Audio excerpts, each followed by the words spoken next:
Hey everybody, Ed here with the Digital Digest, and today I wanted to give you guys a quick comparison between the Sony NEX-6, which we have here on the left, and the NEX-7 on the right. So the NEX-7 still the flagship, top-of-the-line NEX model, and it has seen a price reduction from the kit we're looking at here on the right. The original price, $1350, is now at $1250 or thereabout. The NEX-6 just launched, and that is priced at $1,000 for the kit you're looking at right there.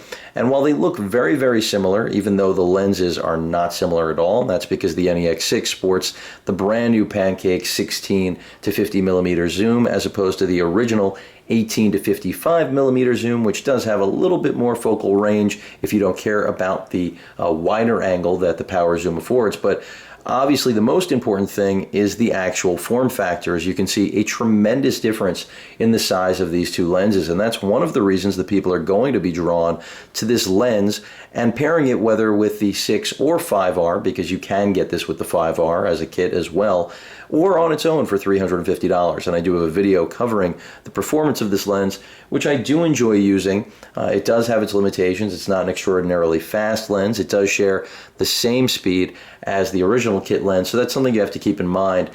So not really a fair comparison to the 16 millimeter, the old 16 millimeter that I reviewed in the past that Sony manufactures. But moving away from talking too much about the lenses, outside of really the form factor and the fact that this does have a power lens, it's a power zoom, so you do have manual control here to actually control the zoom on your own. Of course, it is still powered. Or you can use a power toggle like you'd find on many video cameras. So Sony clearly identifying that a power zoom is something that, at least from a video perspective, will be very handy, and something that the previous generation, like the 7, does not afford those of you out there looking to shoot high quality video. So let's talk about some key critical differences between these two models besides price point, because $1350 or now $1250 versus $1,000, they're pretty close. And I know a lot of you out there are probably saying which one is right for me, because the price point may be negligible to some, others may be on budget and really be trying to, they're attempting to figure out whether or not the 7 with the extra megapixels, additional, I won't say additional, but superior build quality overall, some additional features like having a line-in for audio, which should be an enhancement for video capabilities, but I'll get to that a little bit later, as well as some more manual controls. They're wondering if all of those things really do equate to a substantial, in this case, cost difference that is justified. And I'm going to attempt to answer that for you guys today, because I've spent a lot of time with the 6, have owned the 7 for over, roughly a year now. Not a full year, simply because of the delays in manufacturing because of the tsunami last year, but the 6 really is a fantastic camera. I can tell you guys that right now. You can watch my full review. Really do think it is one of the best mirrorless interchangeable lens cameras that we've ever seen from any manufacturer, and it does set the bar right now. Even though a lot of people will find the $1,000 price point for this camera a bit high, and that's why the 7 has to come into consideration, in my opinion, if you're looking at the 6. It still does give you a lot in terms of value, believe it or not, and I'll explain to you guys why. So we're working with a 16.1 megapixel APS-C sensor, the same one found in the 5R, not identical to the one in the 5N, but pretty much the same build. Now, this sensor has been used by Sony, a very good seller. That's why it's made it to the next generation. Clearly tweaked, not identical performance, but very, very difficult to tell. Very good low light performance, which is a benefit of also being 16 megapixels, something I'll be talking about when we get to the direct comparison to the 7, which doesn't fare quite as well in low light conditions, but post-processing can take care of most of that. But that also boils down to whether or not you're looking for more of an auto experience, and that's what the 6 is really all about. If you want to be able to leave the camera right where it is right now, or even switch to the other auto intelligent mode, then that's who the 6, in my opinion, is really designed for. Now, that's not to say that it won't please enthusiasts, semi-pros, pros at getting a second camera, but it's certainly not going to be any professionals first. It could be an enthusiast first. I won't take that away from it. But in terms of manual controls, even though it does have the benefit of this additional programmable dial, as well as the traditional dial mode ring, which I really do like, because that's something that no NEX model before the 6 had. Of course, the 7 has the tri-nav system, which is great if you want to customize and have every single possible control at your fingertips, which is why it's geared more towards pros. But if you want to go with a traditional mode ring that pretty much any user is going to be able to understand right out of the box, that's another cue where the 6 is accommodating more of the traditional consumer rather than the true enthusiast. And don't be offended by that, but I think you guys know what I'm saying. So, and that's why when you look at Sony's website right now at their lineup of NEX cameras, when you look at the 5R, they market it as being Wi-Fi enabled. The 6, digital SLR, because I think the biggest knock against the 5N, and of course now the 5R, because it's inherent, is that it really isn't meant to replace a digital SLR. It's meant to please someone who's looking for a camera superior to a point-and-shoot system that will give them interchangeable lenses for creativity and different experiences for them to grow with and really start their hobby rather than obviously complete it. The NEX-6, in my opinion, rather than being a direct competitor, even though it is because of the very close pricing to the 7, I see it more really as the 5R with all of the basically the niceties of the 7, but not completely, because the 7 does still reign supreme on several different levels. And I'm going to explain those to you guys, because there's been a lot of controversy about whether the 6 does outclass the 7 in many different ways, and I understand why. It's a fantastic camera out of the box, and if you know what you're doing, it's only better. If you pair it with great glass, it performs extraordinarily well, and for the price, many people, including myself, if this camera had been introduced before the 7, certainly would have jumped on this, because the pancake zoom really, as far as kit lenses go, even though I'm not a very big fan of them, Sony's E-mount kit lenses are some of the best in the business when it comes to kit quality glass. But this new zoom, if you respect the limitations of its speed and obviously understand distortion associated with a 16mm lens on something like this, then you will really love the fact that this does keep your NEX camera as pocketable as it could ever be. Basically the exact same size as this original, the 16mm pancake that Sony launched, but you have that added benefit of a power zoom all the way up to 50mm. So I do really like the value here, because you do pay an additional tax if you decide to go body only. It's $850 for the body only, $1,000 with the lens, but the lens sells for $350. So you guys see there is clearly a value of going with this kit, even if you don't want the kit lens, because you could easily sell it. Not that I'm looking to give you guys work, but you see where I'm going. But back to actual performance. So the 16 megapixel sensor you're getting here obviously doesn't have the same amount of pixels that you're getting in the 24 and change sensor that's found in the NEX-7 as well as the A77. And that's part of the reason that the NEX-7 is inherently more expensive, not just because it has a better build. Even though the build quality on this camera, the 6, is fantastic, it doesn't have that full metallic build and the ruggedness that the 7 and the weight that the 7 really has. Now, for many of you out there, you're not going to care about that, and I completely understand. But even something really simple, and this is not a major gripe with the camera, but in one of my sample videos that I shot for you guys, you may have noticed there was a jiggling noise, a clanking noise that I think worried some of you, that was a clicking problem, much like the original 5N had. And what that really was that the rings for your included strap or strap of choice basically make a lot of noise. If you guys notice, as I handle the camera, and I'm not really shaking, but I'll give it a little bit of a shake, you guys will hear how much of that give really creates basically just background noise while shooting video. Now, I'm not moving a lot. Even on some slow motion, it will happen. Whereas when I pick up the NEX-7, there's absolutely no noise. I'm shaking, there's a little bit, but if I really shake it, they'll get close. Now, what I've noticed from use, I'm going to try to get this in focus for you guys, and I don't want to go too off track, is that the actual metallic clasp, or ring I should say, for this is about twice the thickness of the NEX-6. and I'll show you again, it's literally just a piece of metal on the 6. And that's not to say that it's bad, it's just there's clearly a substantial difference. And again, just to give you guys as good a shot as possible, I'm trying to get this in focus. Let me put the 6 down so I can get the autofocus to get it. But I think now you guys can clearly see substantially thicker. That just lends itself to the overall build of the 7 and everything I'm going to get to when I tell you guys why the 7 may or may not be better for you than the 6. But back to the 6. So that 16 megapixel sensor going to do better in low light than the 24 megapixel sensor in the 7. But if you need to do cropping, you'll still have a lot of information here in your photos because it does do a great job across the board.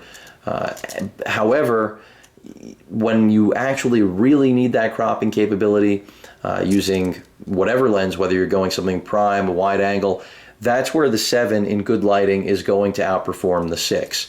In low lighting, which you could argue most of photos in our lives are taken, because whether you're indoors or out at night, not necessarily the majority of your shots are going to be in direct sunlight, or even, I shouldn't say direct, but good lighting conditions where, you know, an ISO of 100 is going to be your all-day shooting mode, obviously. So that's where I can tell you guys the 6 is more versatile. Also in terms of your ability to use older legacy lenses manually with adapters, because the NEX-7, if you're not aware, does suffer from some issues when it comes to pairing it with older legacy glass. That I'm not going to get into why, but so the 6 has that benefit. But it's ironic because I think most of the users that would really want the benefit of using that legacy glass would be going towards the more semi-pro 7. So I guess that's just a misstep on Sony's design here, or has to do specifically with the sensor, but I think that is what it has to really do with, but I'm not going to get into that right now. After all, that sensor is what's also in the A77, as I mentioned.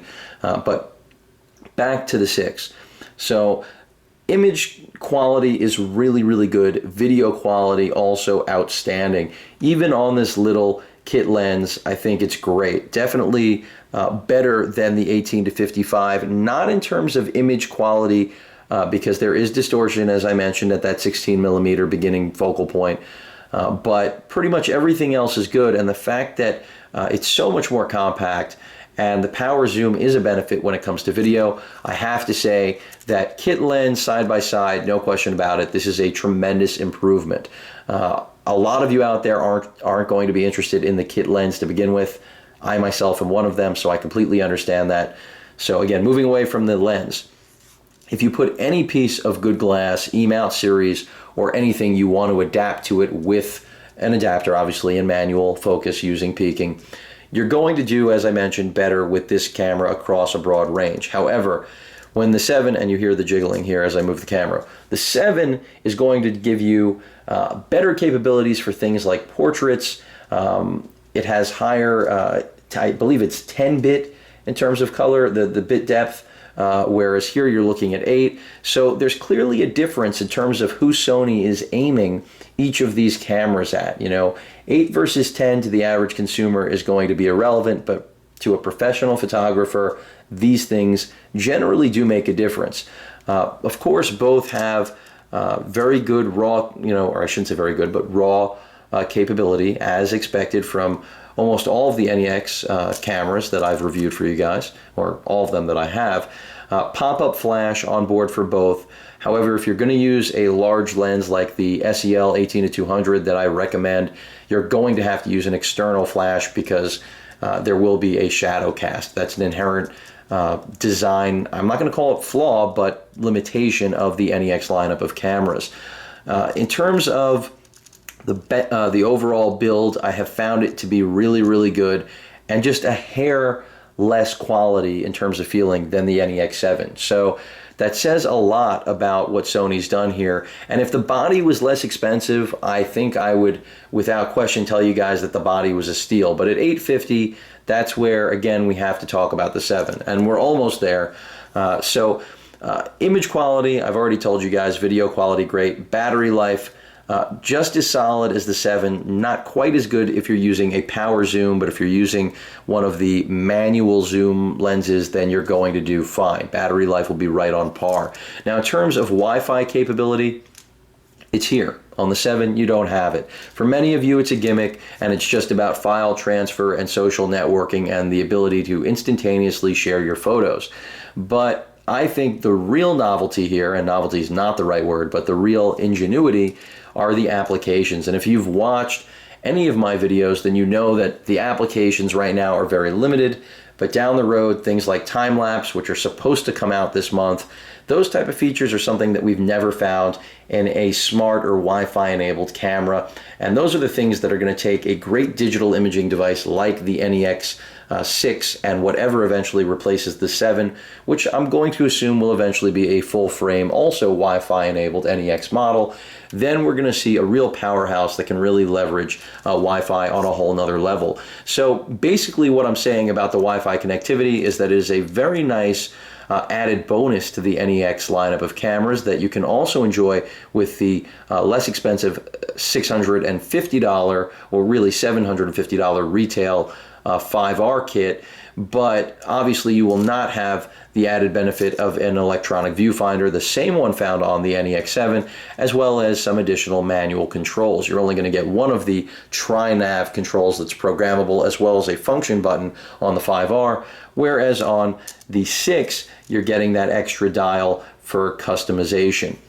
Other than that, black color scheme is the standard, no silver here. Again, speaking to the fact that Sony wants this to be a digital SLR replacement. And as I mentioned before, the 5N and 5R do suffer from really having a reputation of more as a consumer camera that is, a very large step above a point and shoot, because it gives you interchangeable lenses, but really still doesn't give you the digital SLR experience, especially since it's driven primarily by a touchscreen, something that this camera is not.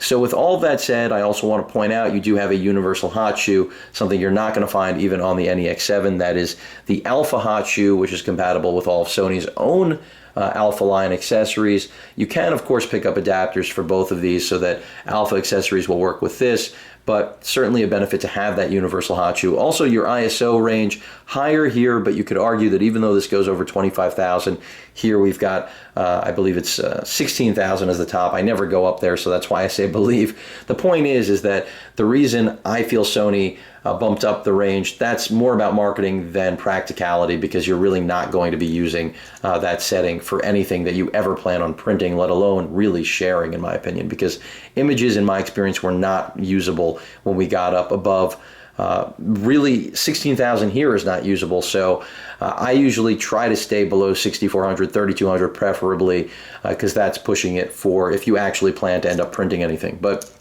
overall, battery life still pretty much the same, even when using Wi-Fi for transfer, which I do enjoy being able to wirelessly transfer my images in full quality. That is a nice thing to share with the Nexus 10, which I will do a video demonstrating for you guys so you guys can actually see what that process is like speed-wise, because it does directly connect using Wi-Fi to the device. It doesn't require that you're on a network.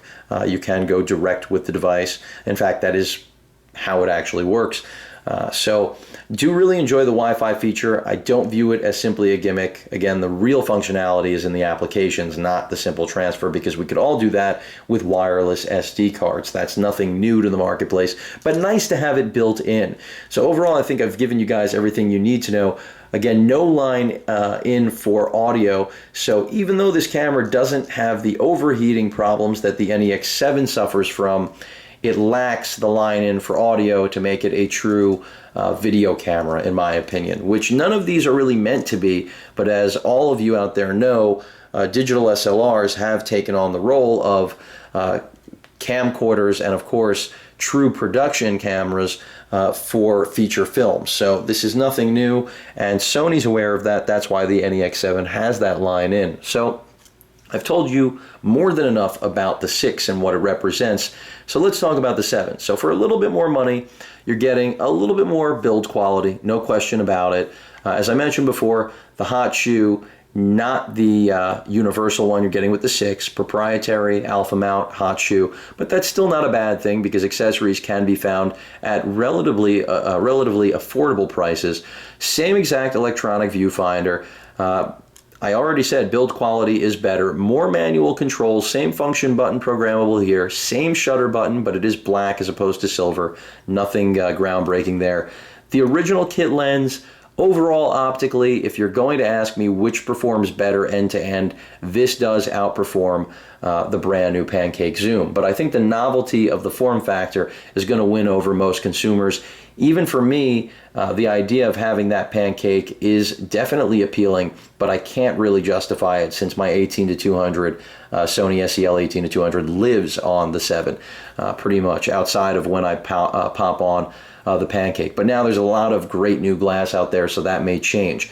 But sticking to what we're looking at here, so a lot more manual control. If I flip it around, you guys know we've got the tri-nav system, so clearly a lot more afforded for the professional or semi-pro or enthusiast than what the NEX-6 represents. And that's why on the scales I mentioned at the very beginning of this review, when Sony markets these cameras, they point out the 5R is Wi-Fi, the 6 is digital SLR, and then the 7 is best in class. And that's because it does share the exact same sensor, the 24 megapixel APS-C sensor, with the A77, which is still, for the time being, the top of the line in Sony's digital SLR lineup, without going full frame, of course. Soon to be replaced, I would imagine, but I don't have a timeline, and I'm not getting into that. The point is that when you buy the NEX-7, part of the reason it's more expensive, even though it doesn't have that superior, which I would say isn't tremendous, but there is a definite difference in low light performance because of the amount of megapixels crammed into this sensor, even though it's the same size as the 6, 5R, and 5N. It's because, quite frankly, it's more expensive to manufacture, folks. It's in a higher end camera. The body here is now $1,099, so $1,100. So is the A77. So it clearly makes sense for Sony to still have this at the top of the pyramid, even if you personally feel the 6 is a superior solution for your needs and you don't need more than the 16 megapixels. Sony is really trying to accommodate every single user, and the 7, at least on paper and in terms of what it offers, in terms of all of its features, manual controls, the electronic viewfinder, the line in for audio, so video production, clearly more of a go on this camera. Build quality is, I won't say far superior, but a definite difference. Overall comfort for using this, especially if you're going to use any of the larger lenses, legacy lenses, even the SEL 18-200 that I use regularly, you know, the big old barrel, then you're going to be a lot more comfortable, feel a much more solid experience with the 7 than you will with the 6, even though they are very, very similar in build quality. It's just pick it up in your hand and you'll see what I'm talking about. It may be a matter of personal preference, but I think that most of you out there are going to agree with me. So let's talk about image and video quality. I keep saying that 24 megapixel sensor is more expensive. It has more detail, more information. That's all true. So if you want to crop, if you want to do 13 by 19 prints, I'm not telling you that the 6 isn't capable of those things, because it is, as is the 5R and 5N. All of those cameras share very, very similar photographic properties because of their sensor. The 7's the only one that really deviates from that. That's part of the reason also that it is still retaining that high cost, because it's more expensive to make, as I mentioned before. The sensor's only in this camera and the A77, whereas the 16 megapixel sensor found in the 6 is being used by other manufacturers like Nikon. I'm not going to get into all the different models it sits in, but I think you guys see where I'm going. It's economies of scale here. The sensor found in the 6 is being used in a lot more cameras than the higher megapixel count sensor found here in the 7.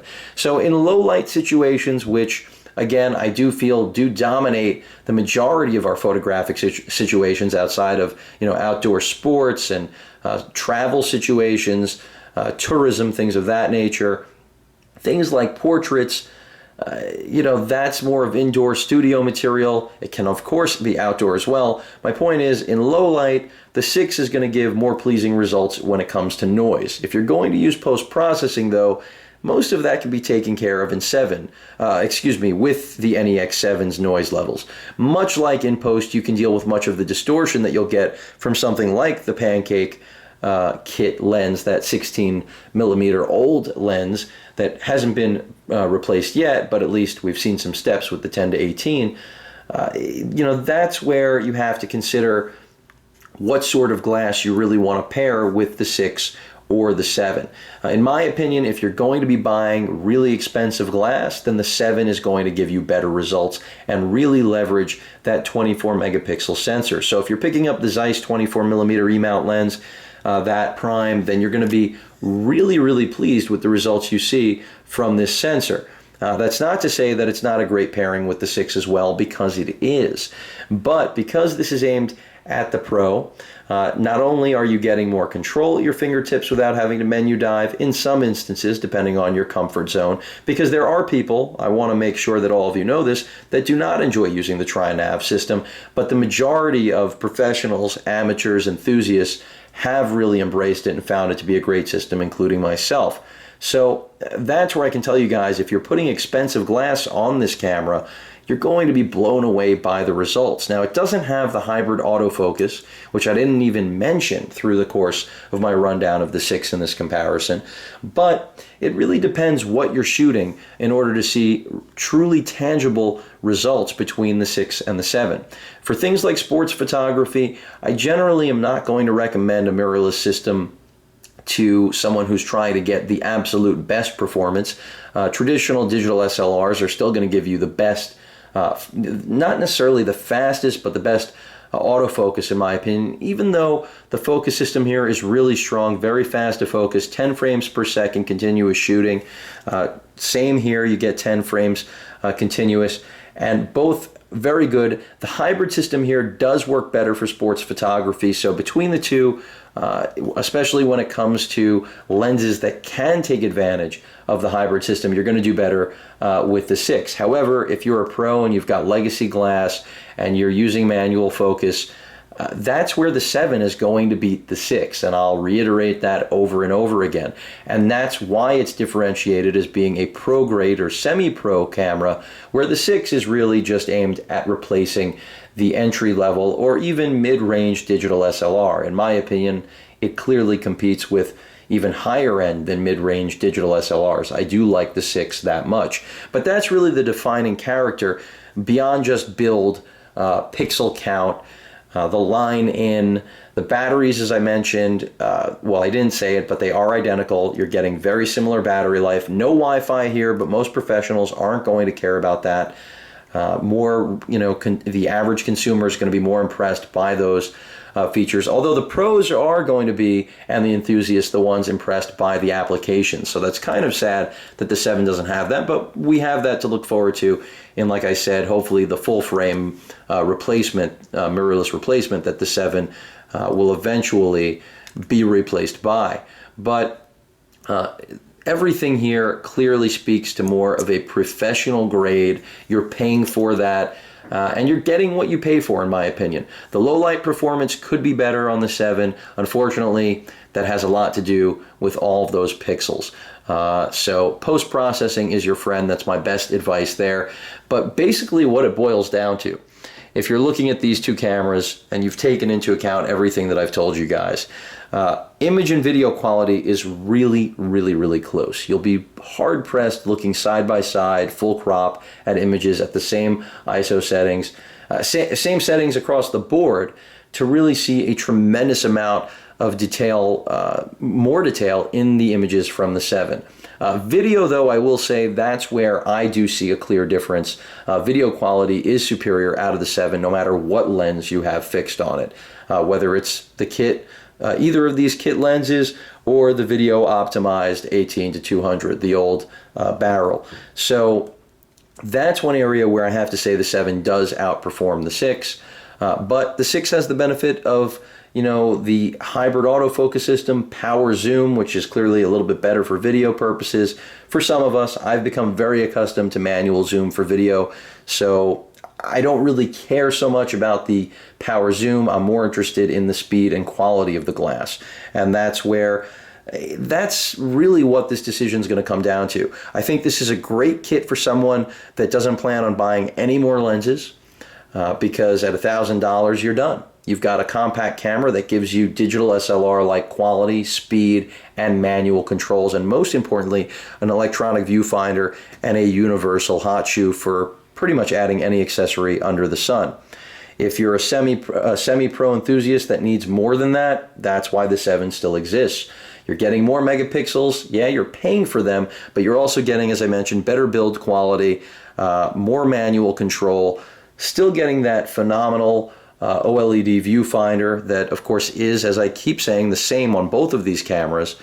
But in addition to that, you're getting greater bit depth, as I said before, 10 versus 8 on the 6. That's not going to matter to an average consumer, may not matter to most consumers out there, and that's why I'm bringing it up. You're also going to get better performance with the 7 on things like portraits. That's where before earlier in this review I was mentioning to you guys that unfortunately the 7 with that higher megapixel sensor, it doesn't fare as well with wide angle lenses as does the 6 and a lot of legacy glass. Well, it does fare better with things like the Zeiss 24 in my opinion. So that's where I can make the argument when you're coming to primes in good lighting conditions, the 7 is going to look better than the 6, not only in image detail, but in just about every other element. So that gives you guys a good idea on video, still quality, what to expect out of both. Again, if you're pairing these cameras, either of them with really high-end glass, I'm going to point you at the 7. Overheating, I already mentioned. The 6 is less prone. The ironic part is that the 7 is more of a video-driven device, not only in terms of quality, but that line in to give you superior audio, to use a microphone. So a little bit sad that the overheating in the 7 makes it moot. The 7 doesn't overheat instantaneously, don't get me wrong, but that's not something you're going to be able to use for continuous shooting. Go ahead and take a look at previous reviews that I've done talking about overheating with the 5N, the 5R, and even the 6, and you'll get a very good idea of that. The 7 does better than the 5N, but still falls basically, I would say, about 30 minutes shy of overheating before, or it will overheat 30 minutes earlier than the 6. So it's not a well, I won't say it's not a tremendous difference, because for many of you out there, it will be. Both cameras are limited to the 29-minute clip restriction, so neither of these are really meant to be video cameras. The 7 is the better one in terms of quality and versatility, but the overheating kind of renders that a little bit useless. So if you're just going to be doing short clips, I generally don't run into overheating problems with the 7. I don't use it here for the digest, but if I did, I would run into the problems. The 6 would fare better, but then again, I wouldn't be able to leverage as high quality glass, in my opinion, at least in optimal lighting situations. Overall, both of these cameras are phenomenal, but I'm going to go back to the rule that really Sony set here, which is that the 6 is really the 5R, and they didn't say this directly, but in my opinion, that's what their marketing is saying. The NEX-6 is the 5R with an electronic viewfinder and superior manual controls, and of course, a built-in flash, something that aren't there on the 5R. Of course, also no touchscreen. And that's what really the 6, in my opinion, represents. And you do get that great benefit of a far superior, at least in terms of form factor and practicality for the average consumer, over the older 18 to 55, even though I did point out earlier a couple of times that imaging from the older, larger lens I do think is better. Also, you have the benefit of less power consumption, and also because it's not a power zoom, there's no motor really that you're going to ever hear while zooming with this with the older 18 to 55 lens. When recording video, you will pick up the power zoom motor. So, but that's an inherent limitation or issue with any power zoom on any video camera, let alone that here we're not talking about video cameras. So I want to point that out. In my opinion, the 6 is really the 5R with all of the benefits, or at least a lot of the benefits, that the 5R was missing to make it a true digital SLR replacement. The 7 is still the semi-pro, cream of the crop, top of the line, not only in terms of its sensor, the build quality, and most importantly, the performance when it comes to really high-end lenses is just unmatched by the 6. But when it comes to low light, the 6 does have that in its favor. Overheating, as I mentioned over and over again, in its favor. So there are certainly some really great things about the 6 to like, especially that dial. Don't forget, you know, as I mentioned earlier in the review, tri-nav, not for everyone, including professional photographers. So I think a lot of them, a lot of users, I should say, will prefer seeing this dial that has been vacant from the NEX lineup. So there are a lot of things to like about both of these cameras, but if you're torn, what it really comes down to, in my opinion, as I've mentioned, is what type of shooting you actually plan on doing and what sort of glass you're going to invest in. The E-mount lineup of lenses is relatively limited. That's why if you plan on shooting with legacy lenses, Nikon, Canon, you know, using adapters, old Minolta lenses, then the 7, in my opinion, is the more versatile beast, even though with wide-angle lenses, it doesn't do as well as the 6. And that, again, is a result of the sensor difference. But when it comes to just about everything else, that's why I mentioned portraits, that's where the 7 really, just the image detail, sharpness, is not matched by the 6. Now, I don't want you guys to think that I'm in any way saying the 6 is not incredible, because it is. And if you guys look at some sample images, actually get your hands on it, test it, you will see image quality really, really, really close. So when I say the 7 is better, it's a marginal difference, but one that will matter to professionals. That is what I would say. Not every pro, but a lot of them out there. And enthusiasts and the regular consumer that felt the 5N and 5R just were too gimmicky and not enough of what they were accustomed to with the digital SLR, that's exactly who the 6 was built for. So to those of you out there that are saying, is the 6 better than the 7? I'm going to say definitively it is not. And that is because of everything that I've told you guys so far. But when I say that, I do say it with a grain of salt, in that it really, again, comes down to what you plan on doing with your camera and what sort of lenses you're going to be buying for it. Because each of these have their pros and cons when it comes to lens compatibility as well as performance. And it's really all going to boil down to how much manual control you actually want to have, and whether or not you really do like that tri-nav system. As I mentioned, it's not for everybody, but if you do like it, then it is still unmatched in terms of manual control, and that's another area besides the added megapixels and the line-in and you know, just overall build quality that I keep mentioning because it is stupendous. That's always been one of the things I've loved about the 7, despite the fact that people have run into grip issues with it, the grip coming off, which was addressed in the 6. I haven't used the 6 long enough to tell you guys that that won't happen there. Ergonomics, really, really similar. Again, a side-by-side. For those of you who've made it this long, you can see really, really similar. The grips are very close in size. The 7 a little bit larger, as it should be.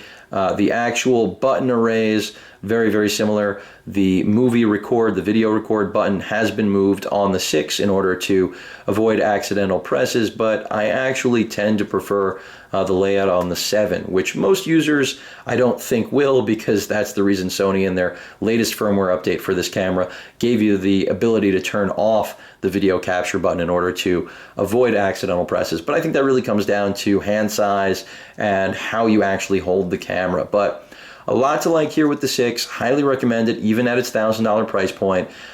It's only going to be better than the 7 if you don't need all of those extra things the 7 brings to the table. Because again, price point really similar. Just want to show you guys again the backs of the cameras so you do see that, because they are extraordinarily similar. So let me get a wide shot. There you guys have it. And basically, you can see the layout is almost identical. So that's one of the reasons that a lot of people feel these two cameras really, that the 6 in many ways best the 7, but I'm going to reiterate that the 7 isn't, it's not just a matter of its megapixel count, because I do not believe purely in basing performance on a number that any manufacturer could print anything they want and rate anything they want, just as we know they do with benchmarking in many ways.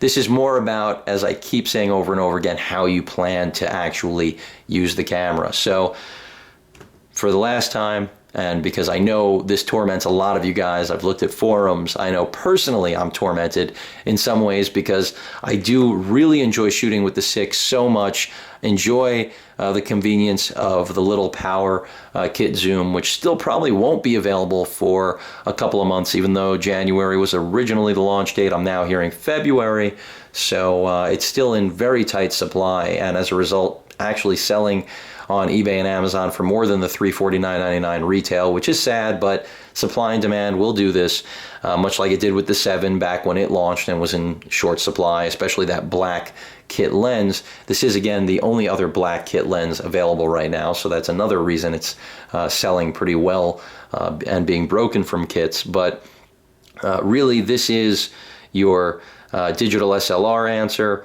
at its $1,000 price point that I think is going to make just about every user happy. And then the 7 is retaining that extra padding on pricing because, quite frankly, as I've said over and over again, head to toe, the 7 costs more to make.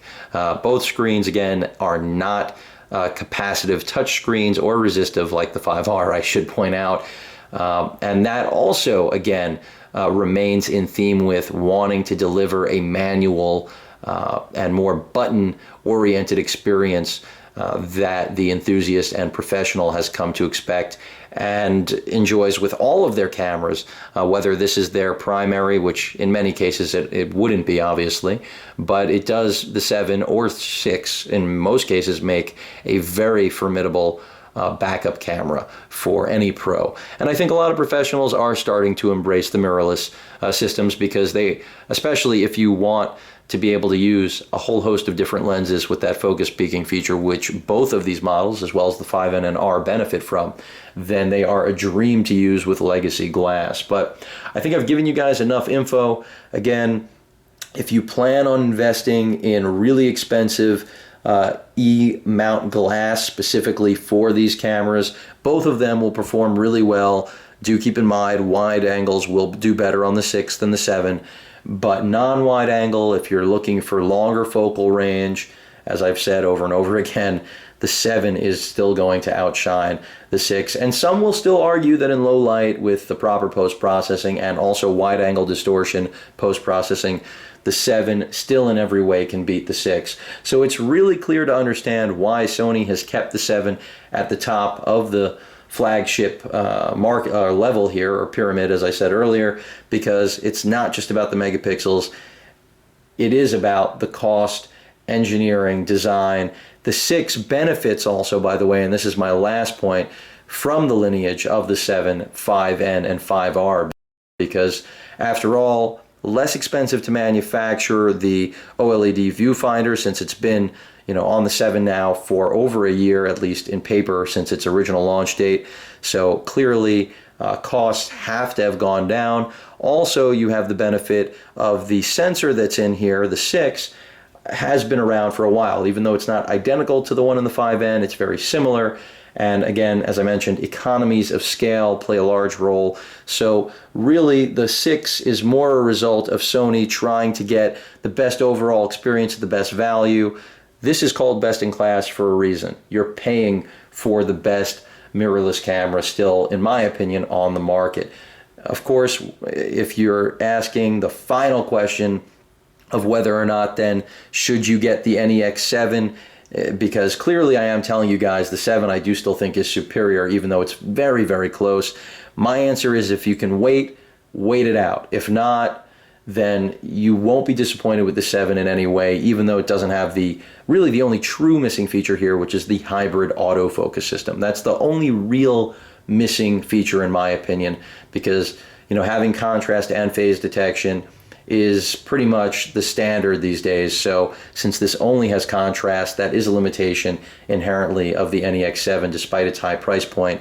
So that is one big advantage for the 6, but again, that's not going to apply or necessarily be useful to every single one of you. And that's why I wanted to point out economies of scale and just how long these products have been on the marketplace, And that's part of the reason that the 6 embodies much of what the 7 has done right and what the 5N and R have missing. So I really do look at the 6 not even really being as the in-between, but more about being the digital SLR that the 5R for many isn't without the extra accessories, viewfinder, microphone, whatever it may be, flash. But again, if you have to purchase something right now, the 7 is a fantastic camera, even a year after its launch. But there's no question in my mind, once a full-frame version of this comes out with the Wi-Fi features, you know, if it's in the first or second quarter of 2013 or even later, the application market will have developed even more, and that camera is just going to be beast beyond belief. And can't wait to see what Sony has in store for us. The fact that nothing has leaked now also makes me believe that the 7 is going to be hanging around for quite a while. So that's why another reason that I can still endorse the 7 over the 6 if you're going to be investing a lot in the system, because I'm not a big fan of buying $1,000 lenses for bodies that are less expensive than the glass. Of course, that rule doesn't always really apply, as we know, since bodies are the disposable end of the system, but I think a lot of you know what I mean. Either way, both are phenomenal mirrorless interchangeable lens cameras, top of their class and price point. The 7 is still my personal favorite, but the 6, all of the niceties of the Wi-Fi, the new hybrid autofocus system, the electronic viewfinder, I really do love that dial. Kind of wish it was here in some instances, even though the tri-nav is great. And overall build quality, and of course that little pancake kit zoom, make the 6 an absolute zero buyer's remorse decision. I can tell you guys that right now, but you'll know that if you watch my full review. The 7, on the other hand, has its limitations, overheating, as I've mentioned many times through the video, but nonetheless still represents the best camera at its price point when it comes to mirrorless interchangeable lens cameras, in my opinion, especially when paired with some of the upper echelon glass, the prime glass that's out there. If you guys have any questions or comments, please feel free to post them. And of course, as usual, please feel free to subscribe. Later.